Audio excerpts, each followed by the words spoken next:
Þórdís Eva.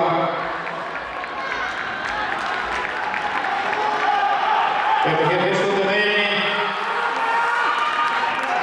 og með fyrst síðan mikil keppni í næsta sæti.